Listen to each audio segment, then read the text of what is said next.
In a world where appearances can be deadly deceptive, one split-second decision would shatter everything a decorated military officer thought he knew about power, respect, and the hidden warriors walking among us. What happens when prejudice meets precision, when assumption collides with reality, and when a single punch reveals a truth so shocking it would change two lives forever? This is the story of Lieutenant Marcus Chen, a man whose military career was built on following orders and maintaining discipline, and Sergeant Riley Matthews, a woman whose secret identity as one of the Navy's most elite warriors was about to be exposed in the most unexpected way possible. In a crowded military bar on a Friday night, their worlds would collide with a force that neither training nor protocol could have prepared them for. Sometimes the most dangerous enemies are the ones you never see coming. Sometimes the person you underestimate is exactly the one who will teach you the hardest lesson of your life. And, sometimes, one moment of violence reveals truths that were meant to stay buried forever. This is that story.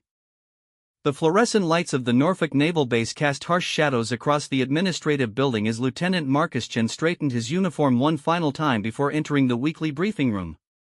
At 32, Marcus had spent the last decade climbing the ranks through a combination of rigid discipline, unwavering loyalty to protocol, and an ironclad belief that respect was earned through rank and proven through action. His personnel file read like a textbook example of military excellence, decorated service records, commendations for leadership, and a reputation among his peers as someone who never bent the rules and never tolerated those who did. Marcus came from a long line of military men.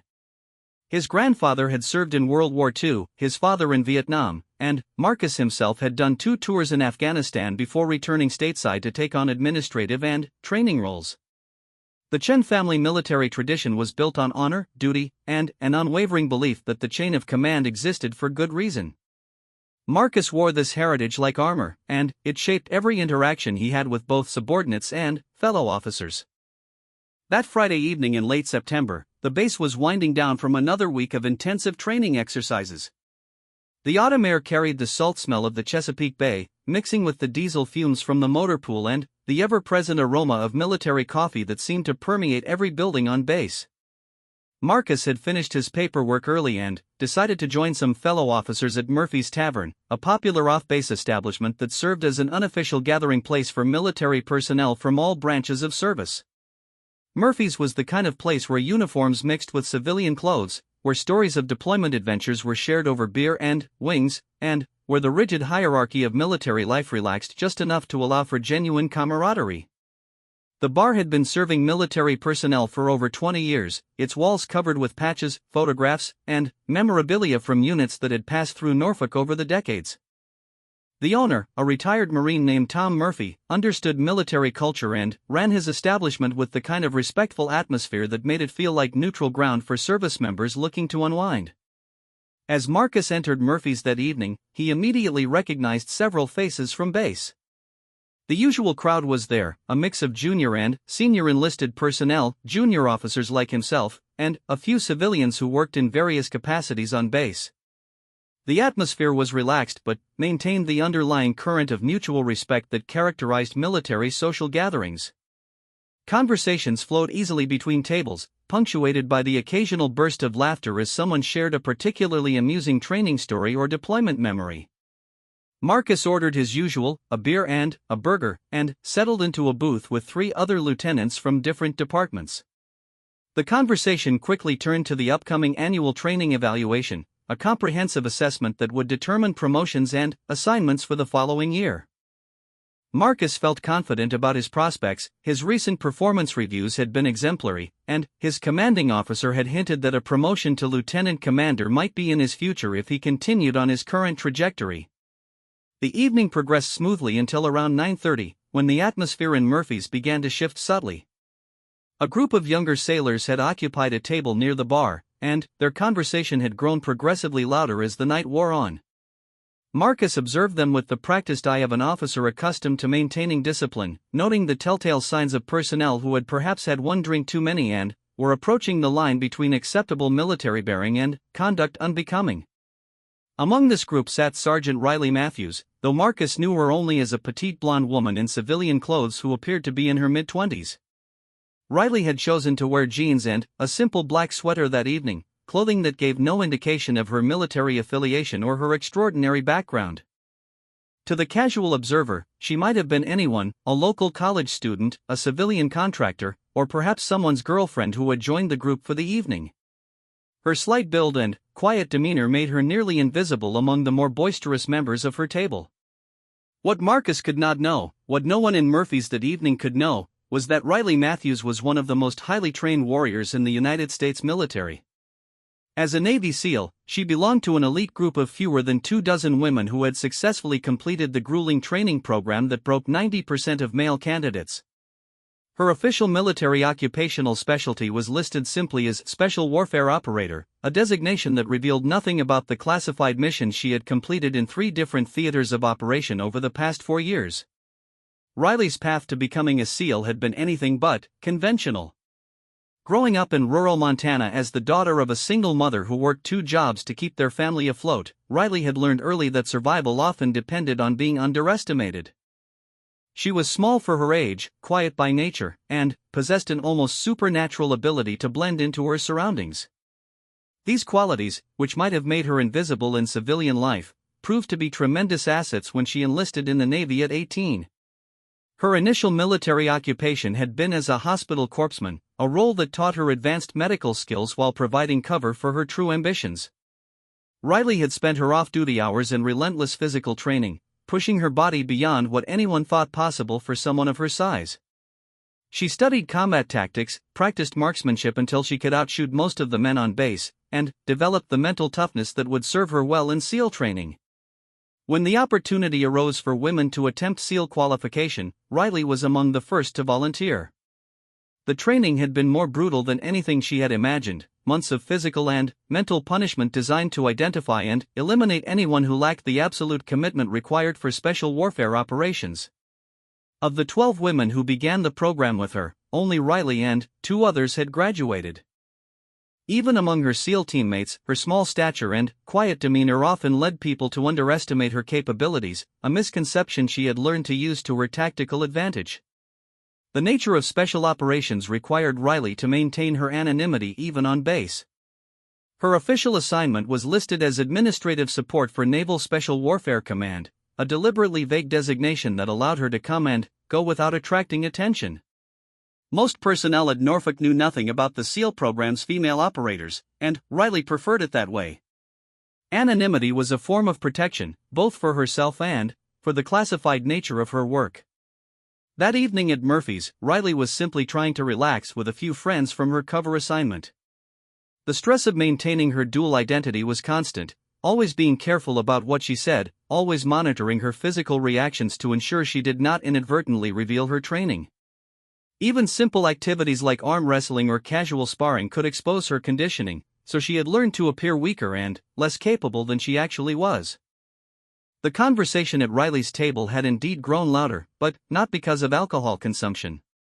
Her companions were discussing a recent news story about women in combat roles, a topic that always generated passionate debate among military personnel. Riley found herself in the uncomfortable position of listening to opinions about her own capabilities without being able to reveal her true identity or defend her fellow female warriors. She had developed a thick skin about such conversations, understanding that changing minds required more than arguments, it required proof. As the evening progressed, the debate at Riley's table attracted attention from other patrons, including Marcus and his fellow officers. Marcus listened with growing irritation as he heard what he perceived to be a group of junior enlisted personnel discussing policy matters that he felt were above their pay grade. His military upbringing had instilled in him a strong belief in the importance of hierarchy and proper channels for such discussions. The catalyst for what would happen next came when one of the sailors at Riley's table, emboldened by the evening's consumption and the passionate nature of the debate, made a particularly crude comment about women's physical limitations in combat situations. The comment was loud enough to be heard throughout the bar, and Riley's jaw tightened as she fought to control her reaction. Years of training had taught her to maintain her cover at all costs, but the blatant disrespect touched a nerve that was difficult to ignore. Marcus, observing the situation from across the room, made a decision that would change everything.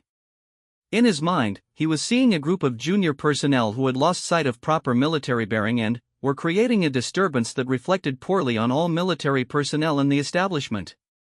His sense of duty, combined with his belief in the importance of maintaining standards, compelled him to act. Rising from his booth, Marcus straightened his civilian jacket and walked deliberately toward Riley's table. His fellow officers watched with a mixture of admiration and concern, recognizing the look of determination that indicated their friend was about to exercise his authority in an unofficial capacity.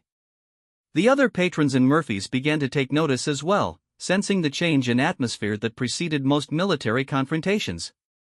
Riley saw Marcus approaching before her companions did, her situational awareness finely tuned by years of combat training. She recognized the purposeful stride, the set of his shoulders, and the expression that marked him as an officer preparing to assert his authority.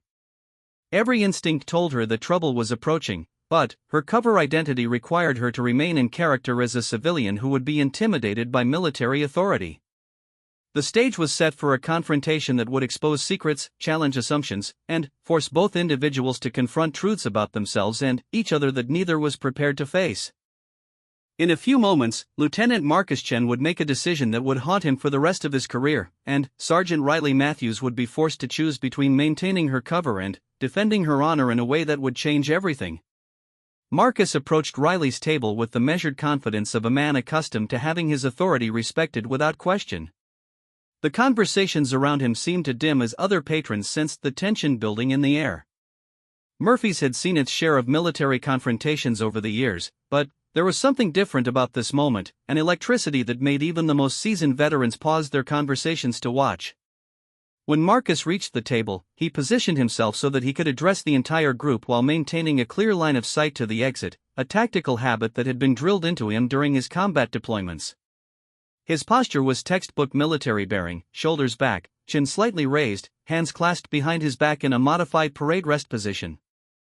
To anyone observing, it was clear that an officer was about to address subordinates, and the expected response was immediate attention and respect. "Good evening," Marcus began, his voice carrying the particular tone that officers used when they were attempting to maintain civility while making their displeasure known. "I couldn't help but notice that your discussion has become rather animated. As military personnel, even when we're off duty, we have a responsibility to maintain certain standards of conduct that reflect well on our service." The reaction at Riley's table was immediate and varied. Two of the sailors straightened instinctively, recognizing officer bearing even without seeing uniform insignia. Another looked confused, clearly having had enough to drink that the subtleties of military protocol were beyond his current comprehension.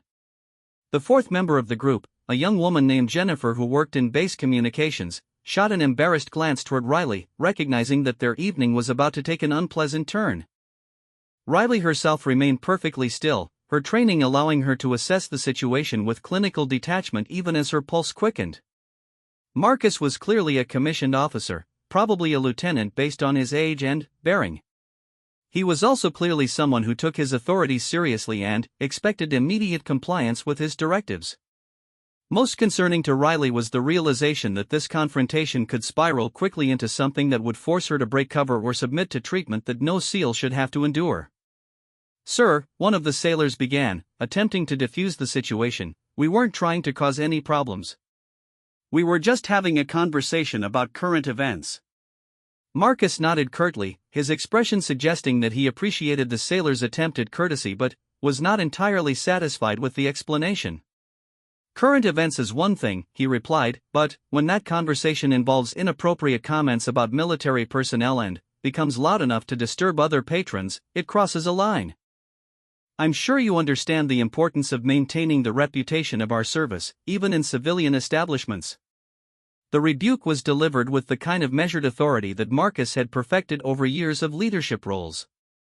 It was firm without being harsh, educational without being humiliating, and designed to correct behavior while maintaining the dignity of all involved. Under normal circumstances, it would have been an appropriate exercise of military authority, the kind of informal counseling that helped maintain unit cohesion and proper standards. But these were not normal circumstances, and Riley Matthews was far from a typical service member requiring guidance from a superior officer. As Marcus spoke, she found herself analyzing his technique with the detached professionalism of someone who had been trained to assess leadership styles and tactical approaches. His positioning was solid, his tone appropriate, and his message clear. Under different circumstances, she might have respected his intervention. However, as Marcus continued his impromptu lecture, his attention began to focus more specifically on Riley. Perhaps it was her civilian clothing that made her seem out of place among the military personnel, or perhaps it was her small stature and quiet demeanor that suggested to him that she might be the civilian girlfriend of one of the sailors. Whatever the reason, Marcus began to direct his comments more toward her than to the group as a whole. "Miss," Marcus said, turning to address Riley directly, "I'm not sure what your connection is to this group, but you should understand that when you associate with military personnel in public, your behavior reflects on all of us. The comments and attitudes expressed at this table tonight have been inappropriate and unprofessional." The assumption implicit in his words hit Riley like a physical blow. Marcus had looked at her small frame, her civilian clothes, and her youth, and had concluded that she was not military personnel herself but, rather, some kind of camp follower whose presence was somehow contributing to the decline in military standards at the table. It was exactly the kind of prejudicial thinking that Riley had encountered throughout her career, but never so blatantly or with such condescending authority. Riley felt the familiar surge of anger that had driven her through SEAL training, the same fury that had sustained her through missions where enemy combatants had underestimated her until it was far too late. But her training also kicked in, the disciplines that had been hammered into her during countless hours of instruction in maintaining operational security. Revealing her true identity to win an argument with an arrogant officer was exactly the kind of ego-driven mistake that could compromise years of careful cover building. "Sir," Riley replied carefully, her voice steady despite the rage building inside her, "I think there might be some misunderstanding about the situation." Marcus interpreted her response as either evasion or disrespect, neither of which improved his opinion of her role in the evening's events.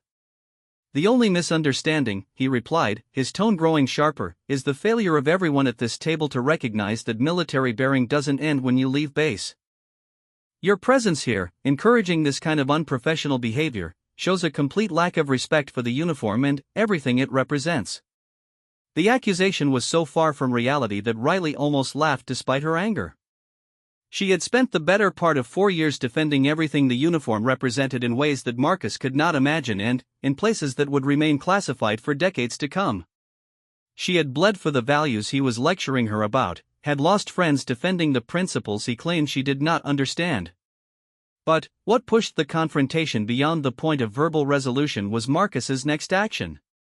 Apparently deciding that his words were not having sufficient impact, he reached out and placed his hand firmly on Riley's shoulder, intending to emphasize his authority and ensure that she was paying proper attention to his instructions. The moment Marcus made physical contact, Riley's body reacted with reflexes honed by thousands of hours of combat training. His touch triggered automatic responses that had been conditioned into her muscle memory during scenarios where unexpected contact meant life or death. For a split second, she had to fight every instinct in her body to prevent herself from executing a disabling counterattack that would have ended the confrontation immediately. But Marcus, emboldened by what he interpreted as submission to his authority, decided to drive his point home more forcefully. "When an officer is speaking to you," he said, tightening his grip on her shoulder, "the appropriate response is attention and respect, not attitude and evasion." The combination of his words and his physical assertion of dominance pushed Riley past the point where operational security concerns could override her training and her pride. When Marcus's grip became painful and his tone shifted from corrective to threatening, she made a decision that would expose her true identity but preserve something more important than cover, her honor as a warrior who had earned the right to respect through blood, sweat, and sacrifice. "Sir," Riley said, her voice dropping to the deadly calm tone that her SEAL teammates recognized as a warning sign, "I need you to remove your hand from my shoulder. Now." Marcus, misinterpreting her controlled response as continued defiance, made the most catastrophic mistake of his military career. Instead of recognizing the dangerous stillness in her voice, instead of noticing the way other patrons had begun to step back from their confrontation, instead of observing the subtle shift in her posture that marked the transition from civilian to warrior, he doubled down on his assertion of authority. I'll remove my hand when I'm satisfied that you understand the gravity of this situation, Marcus replied, his own voice rising with frustration and wounded pride. What happened next occurred so quickly that most witnesses would later disagree about the exact sequence of events. Marcus, believing that he needed to make a more dramatic demonstration of his authority, drew back his free hand and delivered what he intended to be a controlled slap designed to shock Riley into compliance and respect. The blow never landed as intended. As Marcus's hand moved toward her face, Riley's combat reflexes finally overrode her operational considerations. Her hand intercepted his wrist with lightning precision, redirecting his momentum and setting up a counterattack that 4 years of special warfare training had made automatic. The throw that followed was textbook close-quarters combat, executed with the kind of mechanical perfection that only came from endless repetition under stress. Marcus found himself airborne for a moment that seemed to stretch into eternity, his mind struggling to process how a small civilian woman had just executed a combat technique that he had only seen performed by special operations personnel. When he hit the floor of Murphy's Tavern, the impact drove the breath from his lungs and scattered his thoughts like leaves in a hurricane wind. The silence that followed was complete and profound. Every conversation in the bar stopped simultaneously as patrons tried to understand what they had just witnessed. The young woman who had appeared to be nothing more than a civilian girlfriend had just thrown a military officer across the room with a technique that spoke of professional training and extensive experience. Riley stood over Marcus's prone form, her breathing controlled and her posture balanced, ready for his next move. The transformation was startling to anyone who had been watching the entire confrontation. Gone was the quiet, unassuming woman in civilian clothes, replaced by someone whose bearing and readiness marked her unmistakably as a professional warrior. Marcus struggled to his feet, his pride wounded more severely than his body, his mind racing to understand what had just occurred. The woman standing before him bore no resemblance to the person he had been lecturing moments before. Her stance, her expression, her entire presence had shifted into something that every combat veteran in Murphy's recognized immediately. The confrontation had crossed a line from which there would be no return, and both Riley and Marcus realized that the rest of their evening, and possibly their careers, would be shaped by what happened in the next few minutes. The secret that Riley had protected so carefully was now exposed to a room full of military personnel, and Marcus was facing the devastating realization that every assumption he had made about the situation had been catastrophically wrong. The silence in Murphy's Tavern stretched into what felt like minutes but was probably only seconds. Marcus Chen lay on his back, staring up at the ceiling while his mind struggled to process what had just happened. His vision was slightly blurred from where his head had impacted the floor, but what confused him more than any physical discomfort was the complete impossibility of what he had just experienced. Riley Matthews stood exactly where she had been when she executed the throw, her breathing steady and her posture suggesting that she was ready for whatever might come next. The transformation in her demeanor was so complete that several patrons later claimed they thought a different person had somehow taken her place. Gone entirely was the quiet, unassuming woman who had been sitting peacefully at her table. In her place stood someone whose bearing and readiness marked her unmistakably as a combat veteran. Tom Murphy, the establishment's owner and a retired Marine with 30 years of experience reading military personnel, moved slowly from behind the bar toward the confrontation. His instincts told him that this situation was unlike anything he had seen in 2 decades of running a military hangout. The technique he had just witnessed was not the kind of self-defense move that someone learned in a weekend seminar or picked up from watching movies. It was textbook close-quarters combat, executed with the precision and automatic response that came only from extensive professional training under stress. Marcus slowly got to his feet, his pride stinging more than his bruised ribs. As he stood, he found himself looking directly into Riley's eyes for the first time since the confrontation began, and what he saw there shook him more than the physical throw had. Her gaze was steady, professional, and completely lacking in the fear or submission that he had expected to see from a civilian who had just assaulted a military officer. "Ma'am," Tom Murphy said carefully, his voice carrying the tone of someone who was trying to defuse a potentially explosive situation, "I think we all need to take a step back and figure out what just happened here." Riley turned her attention to the bar owner while maintaining her peripheral awareness of Marcus and the other patrons who were slowly beginning to move closer to the confrontation. "Mr. Murphy," she replied, her voice calm and respectful, "I apologize for the disturbance in your establishment."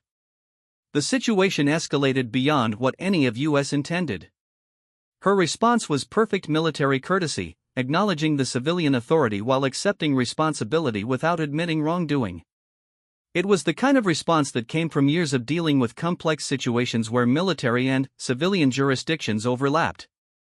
Marcus recognized the pattern of her words even as he struggled to understand how a young civilian woman possessed such sophisticated understanding of military protocol. "Jesus Christ," whispered one of the sailors who had been sitting at Riley's table, his voice carrying a mixture of awe and confusion. "Riley, what the hell was that?" The use of her first name seemed to break some kind of spell that had held the room motionless. Conversations resumed in hushed tones as patrons tried to make sense of what they had witnessed while Marcus continued to stare at Riley with growing awareness that nothing about this situation was what it had appeared to be. "Lieutenant," Riley said, addressing Marcus directly for the first time with his proper rank, "I believe we need to discuss what just happened." The fact that she had correctly identified his rank despite his civilian clothes sent another shock through Marcus's already reeling sense of reality. He had introduced himself to no one in the bar that evening, and his civilian clothes bore no insignia or indication of his military status. Yet this woman, whom he had assumed to be a civilian, not only knew his rank but was addressing him with the proper military courtesy. "How do you know my rank?" Marcus asked, his voice carrying a mixture of suspicion and growing unease about the direction this confrontation was taking. Riley's slight smile held no warmth, but it carried something that Marcus was beginning to recognize as professional respect tinged with disappointment. "Bearing, posture, age, and the way you approached our table," she replied. "You carry yourself like an officer with about 10 years of service, probably Army or Navy based on your haircut and the way you address enlisted personnel. Your assumption of authority and your intervention technique suggests someone in a leadership position but not yet senior enough to have learned the subtleties of when not to intervene." The analysis was delivered in the same tone that Marcus had heard from senior non-commissioned officers during his early career, professional assessment without malice but with the kind of insight that came from extensive experience reading military personnel. It was not the voice of a civilian who had gotten lucky with a self-defense technique. "Who are you?" Marcus asked, though he was beginning to suspect that the answer would be more shocking than anything he was prepared to hear. Before Riley could respond, another voice cut through the tension in the room. "She's Petty Officer First Class Riley Matthews, Naval Special Warfare Command," said a tall man who had just entered Murphy's and was surveying the scene with the kind of professional interest that marked him as someone accustomed to dealing with unusual situations. Master Chief Petty Officer David Rodriguez was Riley's immediate supervisor in her cover assignment, though like everyone else at Norfolk, he was unaware of her true role as a SEAL operator. What he did know was that Riley Matthews was one of the most professional and competent petty officers he had ever supervised, and seeing her involved in a confrontation with an officer was so contrary to her normal behavior that he suspected there was more to the situation than met the eye. "Master Chief," Riley said, coming to attention with the automatic response of a service member acknowledging a superior, though Marcus noticed that her positioning still allowed her to react quickly if the situation deteriorated further. Rodriguez nodded to Riley before turning his attention to Marcus. "Lieutenant Chen, isn't it?" he said, extending his hand in greeting. "I believe we were introduced at the quarterly inter-service briefing last month." Marcus shook the offered hand automatically while his mind raced to understand the implications of what he was learning. Riley was not a civilian girlfriend or camp follower as he had assumed, but an active duty Navy petty officer. The realization hit him like a physical blow as he began to understand the magnitude of his mistakes. "Master Chief Rodriguez," Marcus replied, fighting to keep his voice steady as the full implications of the situation began to sink in. "There seems to have been some kind of misunderstanding." Rodriguez's expression suggested that he was reaching similar conclusions about the nature of the misunderstanding, and none of those conclusions reflected well on Marcus's judgment or behavior. "Petty Officer Matthews," he said, turning back to Riley, "would you mind explaining what led to this confrontation?" Riley's response was a masterpiece of military reporting, concise, factual, and completely free of editorial comment or emotional language. She described Marcus's approach to their table, his assumption that she was a civilian, his physical contact without permission, and his attempt to strike her. What she did not mention was the specific training that had allowed her to respond as she had, maintaining her operational security even while providing a complete account of the incident.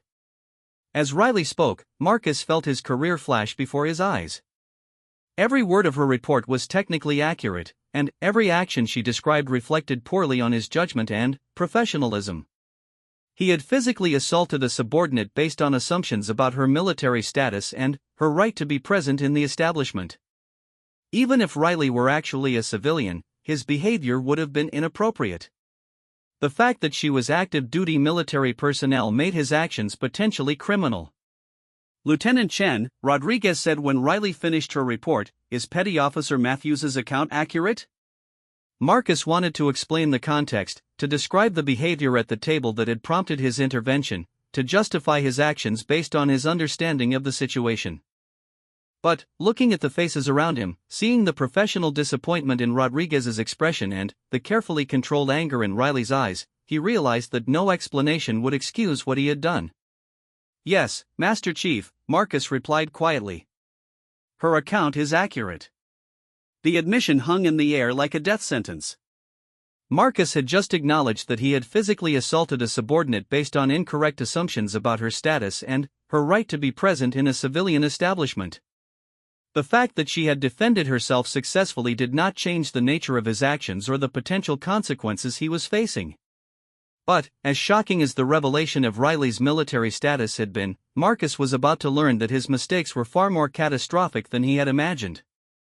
Rodriguez was studying Riley with the kind of professional interest that suggested he was seeing aspects of her background that he had not previously understood. "Petty Officer Matthews," Rodriguez said carefully, "that technique you used was not standard Navy hand-to-hand combat training. Where did you learn to execute a throw like that?" Riley's hesitation was barely noticeable, but Marcus caught it, and he sensed that the answer to Rodriguez's question would reveal even more shocking truths about the woman he had so drastically underestimated. "Master Chief," Riley said finally, her voice carrying the weight of someone who was about to reveal information that would change everything, "my actual assignment classification is Naval Special Warfare Operator. The administrative position listed in my base records is a cover assignment." The words hit the room like a bomb blast. Rodriguez's eyes widened as he processed the implications, while Marcus felt his knees buckle slightly as he realized the full magnitude of what he had just learned. Riley Matthews was not just a Navy petty officer whom he had misjudged and assaulted. She was a Navy SEAL, one of the most elite warriors in the United States military, trained in ways that Marcus could barely comprehend and experienced in combat situations that remained classified at the highest levels of government. Marcus had not just assaulted a subordinate. He had assaulted a special operations warrior whose training and experience far exceeded his own, whose service to their country had involved sacrifices and risks that he would never fully understand. The silence that followed Riley's revelation was profound and complete. Every person in Murphy's Tavern who had heard her words was trying to process the impossible reality that the small, quiet woman who had been sitting peacefully at a corner table was actually one of the most dangerous and highly trained warriors in the world.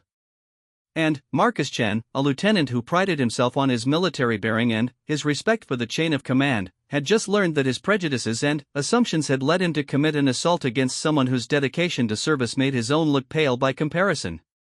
The revelation that Riley Matthews was a Navy SEAL transformed the atmosphere in Murphy's Tavern from shocked silence to something approaching reverence. Even in a room full of military personnel, SEAL operators commanded a special level of respect that transcended normal rank structures. These were the warriors who undertook the most dangerous missions, who trained to standards that broke most candidates, and who served in roles that remained classified long after other military operations became public knowledge. Master Chief Rodriguez was the first to find his voice, though his words came slowly as he processed the implications of what Riley had just revealed. "Petty Officer Matthews," he said, his tone shifting to reflect his new understanding of her background, "how long have you been assigned to Naval Special Warfare?" "For years, Master Chief," Riley replied, maintaining her military bearing despite the chaos of emotions that Marcus could see flickering behind her professional facade. "I completed BUD/S training with Class 347 and have been operational since my graduation." The reference to BUD/S training sent another shock wave through the military personnel who were close enough to hear the conversation. Basic underwater demolition/SEAL training was legendary throughout the military for its brutality and its failure rate. The fact that Riley had not only survived but graduated from a program that eliminated 90% of candidates marked her as extraordinary even among elite military personnel.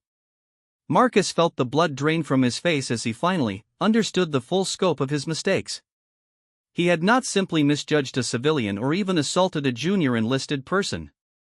He had physically attacked one of the most highly trained warriors in the United States military, someone whose dedication to service and personal sacrifice far exceeded anything he had ever experienced. The weight of his actions settled on him like a physical burden. Every assumption he had made, every prejudice that had driven his behavior, every moment of arrogance that had led him to believe he had the right to put his hands on another person, all of it crashed down on him with devastating clarity. "Son of a bitch," whispered one of the sailors from Riley's table, his voice carrying a mixture of awe and disbelief. "Riley, we had no idea. I mean, we knew you were different, but we thought you were just really good at your admin job." Riley's slight smile carried no malice, but it held a weariness that spoke of years spent hiding her true capabilities from people who would never understand the burden of maintaining such a demanding cover. "The nature of special operations requires operational security," she replied. "Very few people are supposed to know what I actually do." Rodriguez nodded slowly, his mind already working through the implications of this incident for both Riley's career and the broader security considerations involved. "Petty Officer Matthews, I assume your chain of command will need to be notified about this incident?" "Yes, Master Chief," Riley confirmed. "Any compromise of operational security, even accidental, requires immediate reporting through special warfare channels." Marcus realized with growing horror that the consequences of his actions would extend far beyond his own career. Riley's cover assignment had been compromised, potentially affecting ongoing operations and requiring adjustments to security protocols that could impact missions he would never know about. "Lieutenant Chen," Rodriguez said, turning his attention back to Marcus with an expression that conveyed both professional disappointment and personal disgust, "I think you need to understand the full implications of what happened here tonight." Marcus nodded numbly, though he suspected that his understanding was still far from complete. The military justice system took assault charges seriously under any circumstances, but when the victim was a special operations personnel whose identity had been compromised as a result of the incident, the consequences would be severe and career-ending. "Master Chief," Marcus said, his voice barely above a whisper, "I had no idea. I thought she was a civilian who was encouraging inappropriate behavior from military personnel. I was trying to maintain standards and preserve the reputation of the service." The explanation sounded pathetic even to Marcus as he spoke the words. Rodriguez's expression made it clear that the Master Chief found the justification inadequate and the underlying assumptions inexcusable. "Lieutenant," Rodriguez replied, his voice carrying the controlled anger of a senior non-commissioned officer addressing an officer who had failed to meet basic standards of leadership, "let me see if I understand your reasoning. You observed behavior that you deemed inappropriate, made assumptions about the military status of the people involved, decided to intervene without understanding the situation, escalated to physical contact when your authority was questioned, and then attempted to strike a service member who had done nothing more than ask you to remove your hand from her shoulder." Each point in Rodriguez's summary hit Marcus like a physical blow.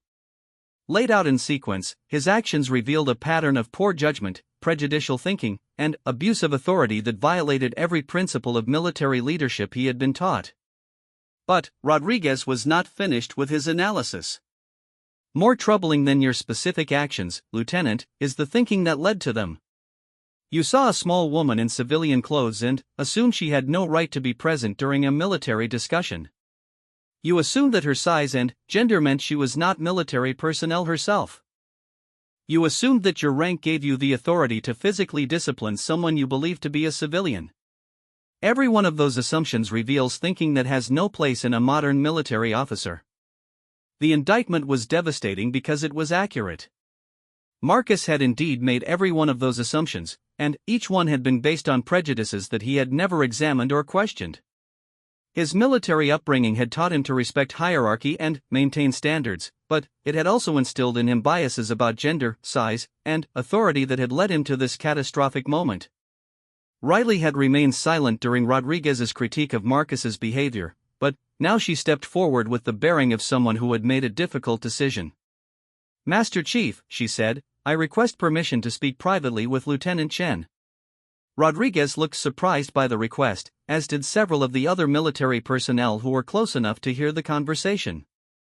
Under normal circumstances, a victim of assault would have no reason to request private conversation with their attacker, and the request suggested that Riley had something specific in mind. Petty Officer Matthews, Rodriguez said carefully, "Are you sure that's appropriate under the circumstances?" "Yes, Master Chief," Riley replied firmly. "I believe Lieutenant Chen and I need to have a conversation that will be beneficial for both of us and for the service more broadly." Rodriguez studied Riley's face for a long moment, clearly trying to understand what she had in mind. Finally, he nodded slowly. "Very well. You have 5 minutes, and I'll be right here if you need anything." Riley turned to Marcus with an expression that was impossible to read. "Lieutenant Chen," she said formally, "would you step outside with me for a moment?" Marcus followed Riley toward the rear exit of Murphy's Tavern, his mind racing with uncertainty about what she intended to say to him. The cool night air hit his face as they stepped into the small parking area behind the building, providing a stark contrast to the overheated atmosphere they had just left.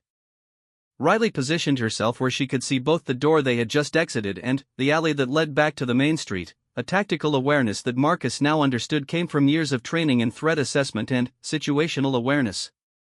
When she turned to face him, her expression was serious but not hostile. "Lieutenant Chen," she began, "what happened tonight was a series of mistakes that escalated beyond what either of us intended.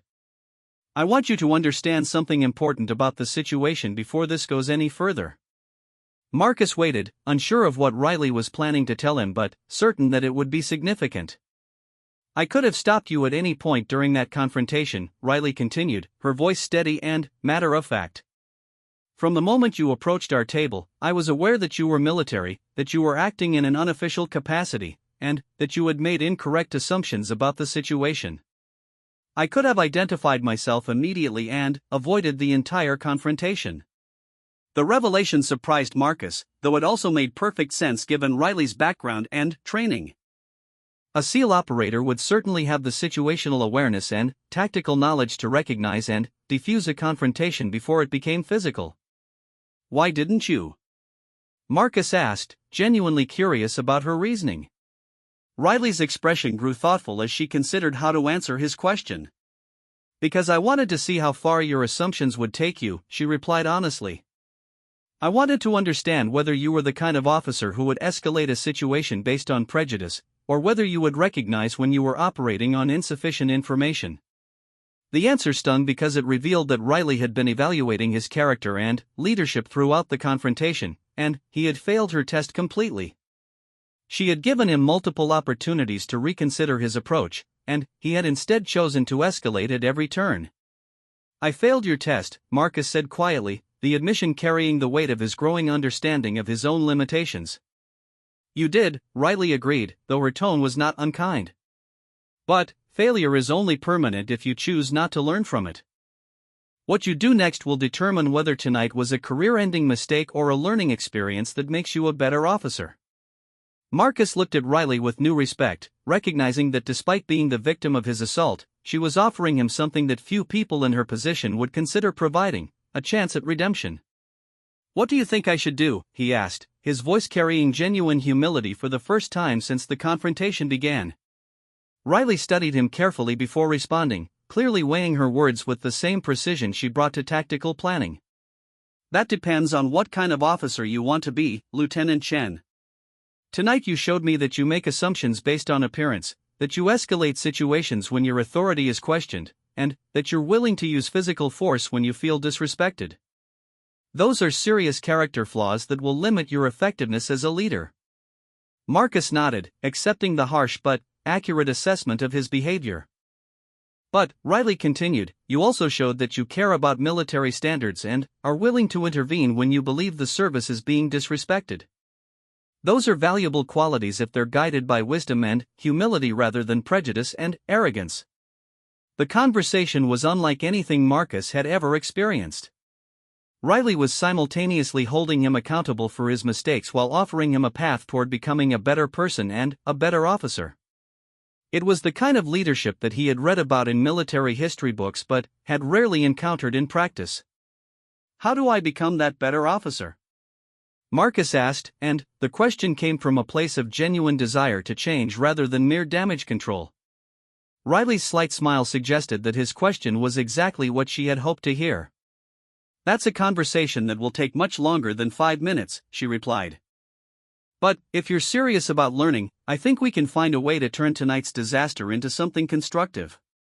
6 months after the confrontation at Murphy's Tavern, Lieutenant Marcus Chen stood in front of his commanding officer's desk, reviewing a fitness report that would have seemed impossible on that fateful Friday night when his world had collapsed around him.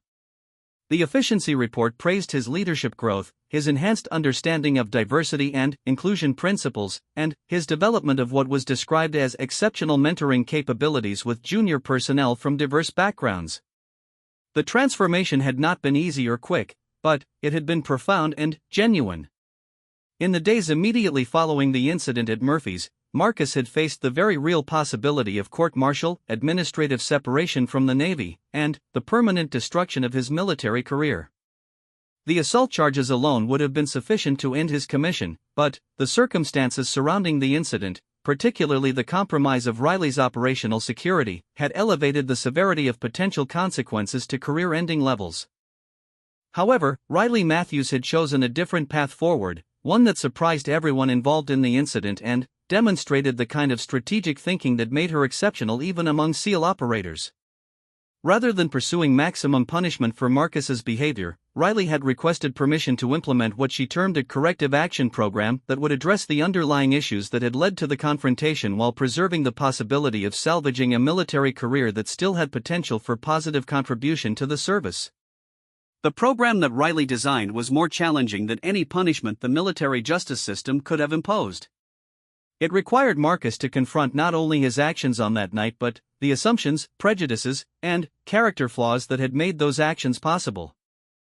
Over the course of 6 months, Marcus had been required to undergo intensive counseling focused on unconscious bias and gender dynamics in military settings, complete additional training on proper use of authority and de-escalation techniques, and, most challenging of all, serve as an aide to Riley herself in her cover assignment at Naval Special Warfare Command. Working directly for Riley had been a humbling experience that had forced Marcus to confront the gap between his assumptions about military capability and the reality of what elite warriors actually look like. Riley's daily routine included physical training that left Marcus struggling to keep pace, tactical planning sessions that operated at a level of sophistication he had never encountered, and operational briefings that reminded him constantly that his understanding of military service had been embarrassingly narrow. But, beyond the professional education, working with Riley had taught Marcus something more fundamental about leadership and respect. He had watched her interact with personnel from every branch of service and every level of rank, and he had observed how she earned respect through competence, integrity, and genuine concern for others rather than through force of authority or intimidation. Her leadership style was consultative rather than directive, collaborative rather than hierarchical, and consistently effective in ways that Marcus's more traditional approach had never achieved. The most challenging aspect of the corrective action program had been what Riley termed assumption auditing, a daily practice that required Marcus to examine his initial reactions to people and situations, identify the assumptions underlying those reactions, and develop more accurate assessments based on observable evidence rather than prejudicial thinking. The exercise had revealed to Marcus how frequently his judgments were based on factors like gender, age, physical appearance, and perceived social status rather than on actual capability or character. One particularly significant moment in Marcus's transformation had occurred during a joint training exercise involving personnel from multiple military branches. Marcus had observed a young female Marine who appeared to be struggling with the physical demands of the exercise and had instinctively moved to offer assistance. Riley had quietly redirected his attention to the Marine's tactical performance, which was actually superior to most of her male counterparts, and had helped Marcus understand that his assumption about her physical struggles had been based on stereotypes rather than observation. The incident had been a microcosm of the thinking patterns that had led to the confrontation at Murphy's. Marcus had seen what he expected to see rather than what was actually happening, and he had acted on those expectations in ways that were both unhelpful and potentially insulting to a competent professional who needed no assistance. As Marcus's understanding of these dynamics deepened, he had begun to recognize similar patterns in other officers throughout his command. He had observed countless instances of female personnel being overlooked for challenging assignments, minority service members being subjected to different standards of evaluation, and junior personnel being dismissed or ignored based on assumptions about their capabilities rather than assessments of their actual performance. This growing awareness had led Marcus to request permission to develop and present training programs focused on inclusive leadership and unconscious bias recognition. His initial presentations had been awkward and clearly the product of someone still learning the material, but Riley's coaching and his own commitment to improvement had gradually transformed him into an effective educator on topics that had once been completely foreign to his thinking. The irony was not lost on Marcus that he had become the kind of officer he had initially resented, someone who challenged traditional assumptions about military culture and pushed for more inclusive approaches to leadership and personnel management. But the transformation felt authentic rather than imposed because it had grown from his direct experience of seeing his own prejudices exposed and proven wrong. Riley's mentorship had extended beyond professional development to personal growth that had improved every aspect of Marcus's life. She had introduced him to meditation and mindfulness practices that helped him manage the quick temper and defensive reactions that had characterized his earlier leadership style. She had recommended books and articles that challenged his assumptions about leadership, authority, and respect, expanding his understanding beyond the narrow military tradition he had inherited from his family. Most importantly, Riley had taught Marcus to see military service as something larger than adherence to hierarchy and protocol. Through her example, he had learned to understand service as a commitment to something greater than oneself, a dedication to protecting and serving others that required constant growth, self-examination, and humility in the face of challenges that demanded the best from every service member regardless of their background or appearance. The changes in Marcus's approach to leadership had not gone unnoticed by his superiors or his subordinates.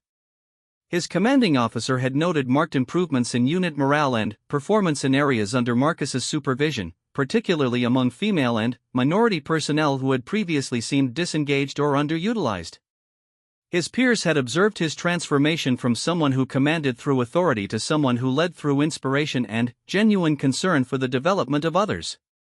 But, perhaps most significantly, Marcus had begun to understand what Riley had tried to tell him during their conversation behind Murphy's Tavern about the difference between leadership that was based on position and leadership that was earned through character and competence. He had learned to recognize that true authority came not from rank or tradition but from the ability to inspire others to perform beyond what they believed possible, to create environments where everyone could contribute their best efforts regardless of their background or appearance. The fitness report that Marcus reviewed on this particular morning contained a note from his commanding officer requesting his input on the development of service-wide training programs focused on inclusive leadership and bias recognition. It was an opportunity that would have been unthinkable 6 months earlier, when Marcus had been facing potential court-martial for assault and conduct unbecoming an officer. That afternoon, Marcus made his way to Riley's office for their weekly mentoring session, a continuation of the corrective action program that had now evolved into genuine friendship and mutual professional respect. Riley had been promoted to Chief Petty Officer in recognition of her exceptional service and was preparing for deployment to a classified location where she would serve as a liaison between special operations units and conventional forces. "Good afternoon, Chief Matthews," Marcus said as he entered her office, using the formal address that maintained proper military protocol while acknowledging their transformed relationship. "Afternoon, Lieutenant Chen," Riley replied, looking up from a tactical manual she had been reviewing. "I understand you received some interesting feedback in your fitness report today." Marcus nodded, still somewhat amazed by how completely his career trajectory had changed since that night at Murphy's. "The commanding officer wants me to develop service-wide training programs. 6 months ago, I was facing court-martial for assaulting a subordinate. Today, I'm being asked to teach other officers about inclusive leadership." Riley's smile carried both satisfaction and genuine pride in Marcus's transformation. "That's what redemption looks like, Lieutenant. Not the absence of consequences, but the transformation of mistakes into wisdom that benefits others. I wanted to thank you again for giving me the chance to learn rather than simply punishing me for my mistakes," Marcus said, his voice carrying the sincerity of someone who understood how drastically different his life could have been. "You earned that chance through your willingness to change," Riley replied. I've seen officers who made similar mistakes but refused to examine the thinking that led to them. They didn't learn because they weren't willing to accept that their assumptions might be wrong. Marcus nodded, understanding now that Riley's decision to offer him redemption rather than destruction had been based on her assessment of his character and his potential for growth. She had seen something in him that he had not seen in himself, a capacity for transformation that had required the right circumstances to emerge. "What's next for you, Chief?" Marcus asked, knowing that Riley's deployment would mark the end of their formal mentoring relationship. "That's classified," Riley replied with a slight smile, "but I can tell you that the work we've done together on inclusive leadership will be valuable in my new assignment. Special operations increasingly requires effective collaboration between personnel from diverse backgrounds, and the principles we've developed here will be applicable in environments where traditional hierarchy is less important than mission effectiveness." Marcus realized that their work together had benefited Riley as much as it had benefited him. Teaching him about inclusive leadership had helped her develop skills that would be valuable in her ongoing career as a special operations professional, creating a symbiotic relationship that had strengthened both of their capabilities. As their meeting concluded, Marcus reflected on how completely his understanding of military service had been transformed. 6 months earlier, he had seen the military as a hierarchical institution where respect flowed upward and authority flowed downward, where tradition and protocol were more important than individual capability, and where maintaining standards meant preserving existing power structures regardless of their effectiveness.